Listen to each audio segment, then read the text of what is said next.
हमारे साथ अफजाल अंसारी हैं, गाजीपुर के सांसद, और इनके पक्ष में हाई कोर्ट का एक फ़ैसला आया है और हम अंसारी साहब से बात करेंगे कि क्या था ये पूरा मामला और किसने इनको, जब ये फ़ैसला की सांसद जी, जब फ़ैसला आया है, ये क्या पूरा मामला था? क्या पूरा मामला इतने बड़े चैनल पर इतनी छोटी सी बात मत पूछिए। सब पता है, सबको पता है, आपको भी पता है। गाजीपुर में 29 अप्रैल को एमपी एमएलए स्पेशल कोर्ट से अफजाल अंसारी को 4 वर्ष के साधारण कारावास और 1 लाख रुपए के जुर्माने से दंडित किया गया था। उस दंडादेश के खिलाफ माननीय उच्च न्यायालय इलाहाबाद में हमने याचिका दाखिल की थी। आज माननीय उच्च न्यायालय इलाहाबाद ने मेरी उस याचिका पर सुनवाई की और साथ ही साथ जब मैंने उस दंडादेश को खंडित करने के लिए उसकी खामियों को देखते हुए, प्रस्तुत करते हुए अपनी अपील दाखिल की, तो पीड़ित पक्ष की तरफ से भी सज़ा की अवधि बढ़ाने के लिए अपील दाखिल हुई और सरकार की तरफ से भी सज़ा की मियाद बढ़ाने के लिए अपील की गई। सभी अपीलों को एक साथ मिला करके माननीय उच्च न्यायालय में सुना गया और आज जो फैसला रिज़र्व हो गया था 5 जुलाई को, आज 29 जुलाई को उसका फैसला आ गया। इस फैसले में हमारी अपील स्वीकार कर ली गई, मंजूर कर ली गई और गाजीपुर के न्यायालय द्वारा हमें जो दंडादेश, सज़ा का आदेश 4 साल की सज़ा का और 1 लाख रुपए के जुर्माना का था, उस दंडादेश को खंडित कर दिया गया। इसमें आपकी सज़ा बढ़ाने की भी अपील थी, सब खारिज कर दी गई। वही मैं कहने जा रहा था, सरकार की अपील और पीड़ित पक्ष की तरफ से, तथाकथित पीड़ित पक्ष की तरफ से दाखिल अपील। दुआएं लोगों की काम आई? आपका आशीर्वाद और उसके साथ साथ दुआ, आशीर्वाद और दुआ दोनों का संगम है अफजाल अंसारी। आप दिखाइए अकेले लेकिन कह तो रहा हूँ, जाइए देखिए, बाबा विश्वनाथ के दरबार में घंटी बजी है, जल चढ़ा है, लोगों ने मन्नतें मानी हैं, दुआएं दी हैं, आशीर्वाद दिया है। समाज के हर वर्ग में दुखी लोग हैं कि अगर अफजाल अंसारी जैसे आदमी को भी गैंगस्टर डिक्लेयर कर दिया जाएगा, और अब आज अच्छा दिन है, नाम नहीं लेना चाहते, बाकी असली गैंगस्टर लोगों को शंकराचार्य डिक्लेयर किया जाएगा, जिनका आप नाम भी लेना नहीं पसंद कर सकते या हिम्मत नहीं जुटा सकते, तो आज हम नहीं लेना चाहेंगे, फिर अवसर आएगा आगे। 29 तारीख को आपको फैसला पिछला हुआ था जो अप्रैल में, उसमें सज़ा हुई थी, और इस 29 जुलाई को आप बरी, आप दिखा तो रहे थे। 29 मेरे लिए 29 की तारीख मेरे जीवन के लिए महत्व की तारीख है। आपने 2 ही बातें बताई थी, चैनलों पे आई है 2। एक तो 29 तारीख को सज़ा हुई थी, और क्या हुआ था 29 को? 29 नवंबर को कृष्णानंद राय के हत्या कांड में मुझे मुलजिम बनाया गया था।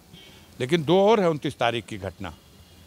एक 29 दिसंबर को मेरे परम पूज्य पिता श्री सुभानुल्लाह अंसारी का निधन हुआ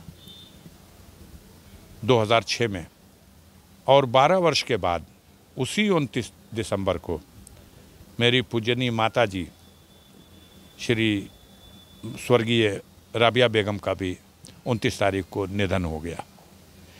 तो 29 तारीख मेरे जीवन के लिए कई माने में, लेकिन आज की जो 29 तारीख है, इन तिथियों के क्रम में अपने दिल को बहलाने का एक रास्ता है। 3 जुलाई की वो तारीख है, इसे मत याद रखिएगा। 3 जुलाई की वो तारीख है जब इस अंसारी परिवार का वो शेर, जिसे लोग ब्रिगेडियर उस्मान के नाम से जानते हैं, उसने नौशेरा बॉर्डर को बचाने के लिए अपने प्राणों की आहुति दे दी थी 3 जुलाई सन 1948 को। और 3 जुलाई की ही वो भी तिथि थी जब 2019 को अफजाल अंसारी गाजी, जो यहाँ मुकदमा था बहुचर्चित, आप जिसकी चर्चा चल रही है, इसको राउज एवेन्यू कोर्ट दिल्ली से कृष्णानंद राय हत्याकांड 2005 सीबीआई न्यायालय से हमें पाक और साफ बाइज्जत बरी किया गया था। तो तिथियां हैं, एक उसी तिथि में ब्रिगेडियर उस्मान की शहादत है और उसी तिथि में इतने बड़े मुकदमे में, इतनी बड़ी साजिश में, और उस समय भी आपको एक दिन हम कहे थे, भूल जाते हैं आप, चुनाव में ये लोग कहेंगे तो आपके आम का, उस बार भी मेरे फैसले की सुरक्षित डेट थी 3 जुलाई और फैसला भी आया था। और इस बार भी, उस बार 3 जुलाई थी, इस बार 29 जुलाई है। आज भी न्यायपालिका पर जो विश्वास कायम है उसकी यही वजह है। देखिए, हम बता दें, प्रयास चल रहा है व्यवस्था चलाने वाले लोगों का कि हम न्यायपालिका को भी अपने इशारे पर चलने के लिए मजबूर कर दें, लेकिन अभी उन्हें सफलता नहीं मिल पा रही है। कुछ हद तक कहीं कहीं मिल जाती है, लेकिन अभी पूरी तरह सफल नहीं है। इस न्याय की उम्मीद थी। अब देखिए, न्याय की उम्मीद पर यह संसार टिका हुआ है, यह भारत टिका हुआ है। और हमने कहा, आज भी अटूट विश्वास है न्यायपालिका पर। अगर ये विश्वास न होता तो आप जैसे कई मित्रों ने कहा था कि बेटी को ही लड़ा दीजिए, हट जाइए, कहा था कि नहीं कहा था? जी, बात आई थी। और आपने अपना उत्तराधिकारी भी उन्हें घोषित कर दिया था, इंट्रोड्यूस करा दिया था, पर्दे में थोड़ी रखा था, इंट्रोड्यूस करा दिया था। आप ही ने कहा था कि पर्चे ही खारिज हो जाएगा, तो हमने कहा अगर हमारा खारिज होगा तो इसका हो जाएगा।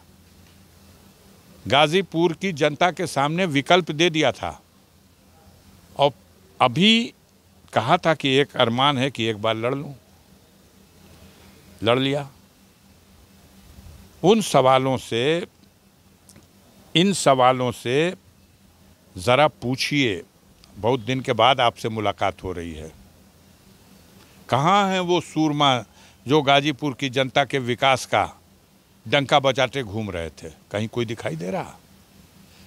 समीक्षा हो रही, कैसे हार गए, और झूठी समीक्षा ये हो रही कि हार इसलिए गए कि अंतर्कलह था, हार इसलिए गए कि हम ओवर कॉन्फिडेंस में थे, हार इसलिए नहीं गए कि हमारा तंत्र हमको हरा रहा था। कह रहे हैं वोटर लिस्ट में से नाम कटवा दिया। आपने एक बूथ ऐसा नहीं है जहां हमारे 25-50 लोगों का नाम काटा न गया हो। उतना काटने के बाद भी आप 1.25 लाख से हारे हो। जिस दिन निष्पक्ष चुनाव हो जाए उस दिन कहीं खड़े भी नहीं दिखाई दोगे। अफजल भाई, ये जो आज फैसले की जो आई है, किसने आपको बताई और आप कहाँ थे उस वक्त? हम घर पे थे भैया, इंतजार कर रहे थे, लोगों के फ़ोन आ रहे थे, सोच रहे थे आप जैसे महानुभावों से सामना कैसे करूँगा। भगवान उन गरीबों की दुआ सुन लिया। आपने दुआ की अपील भी की थी? हमने अपील की थी कि हमारे लिए आप आशीर्वाद दीजिए, प्रार्थना कीजिए, दुआ करिए, और सबने किया है। आपके कार्य बाधित रहे सांसद, अब उसके लिए कोशिश कीजिए कि बाधित रहे, आगे भी कोशिश कीजिए। गाजीपुर की अदब विडंबना है, कार्य हो तो बाधा खड़ी करेंगे, कार्य न हो तो सवाल खड़ा करेंगे कि आप करेंगे क्या, आप क्या कर रहे थे। ये पहला ऐसा जिला है जहां जो हमारे विरोधी हैं वो अपने पावर का इस्तेमाल कार्य को रोकने के लिए करते हैं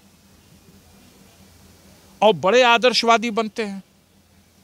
और आदर्श है कि अभी एक घटना उजागर हुई है, महामहिम एलजी साहब अपने बेटे का परीक्षा किए और जम्मू कश्मीर के सरकारी खजाने से, जनता के पैसे से 10,71,000 रुपया उसका पेमेंट कर दिए। कौन पूछेगा?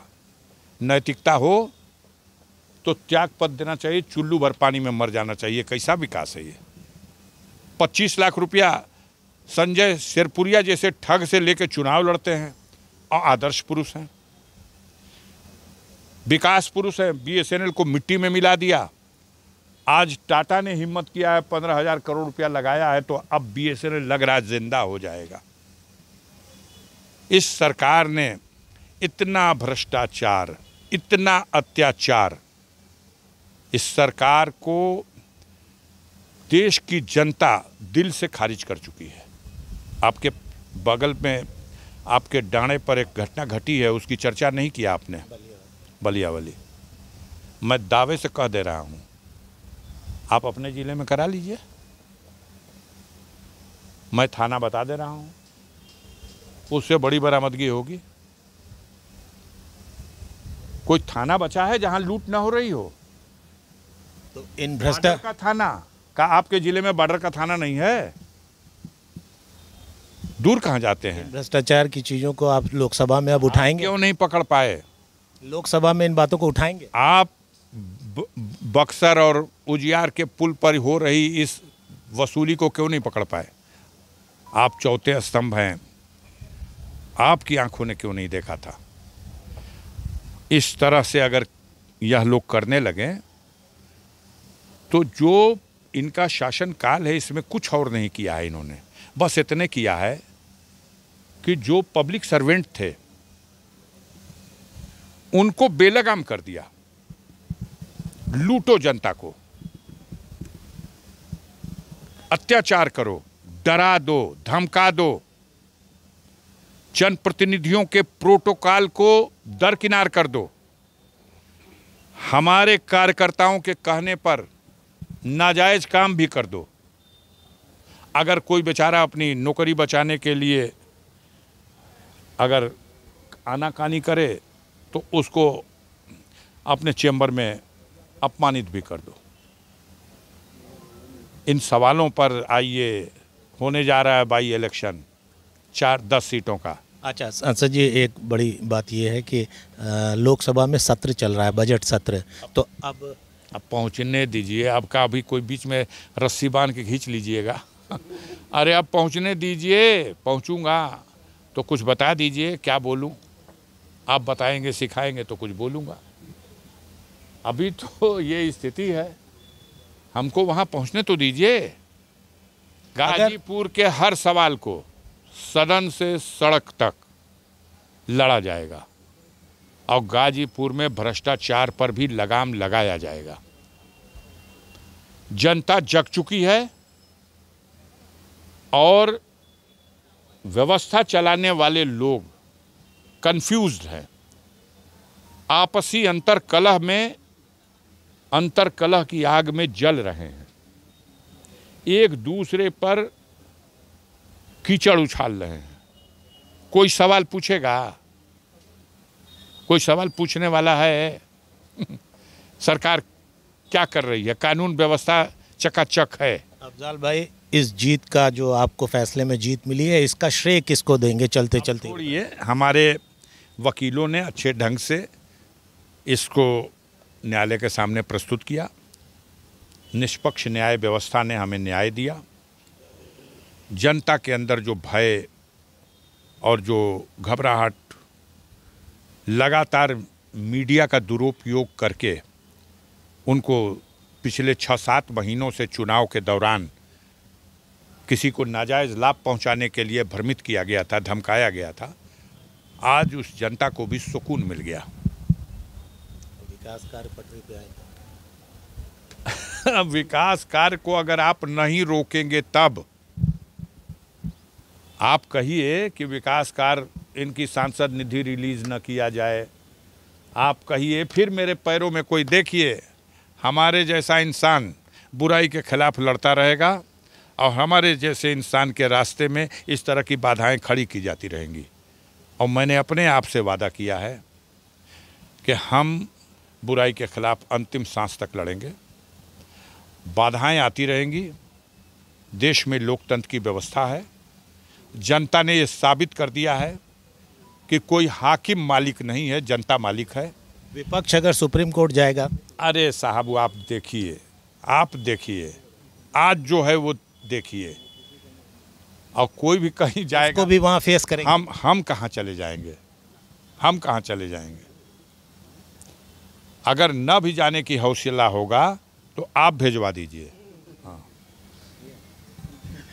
हमारे साथ आप उनको प्रेरित करके भेजिए। हमारे साथ अफजाल अंसारी थे आज। इनके खिलाफ जो मुकदमा था उसमें इनकी अपील को मंजूर करते हुए हाई कोर्ट ने इनको बरी कर दिया है और सरकार ने जो सज़ा बढ़ाने का एक प्रस्ताव रखा था उसे भी खारिज कर दिया है। विनय कुमार सिंह, गाजीपुर से।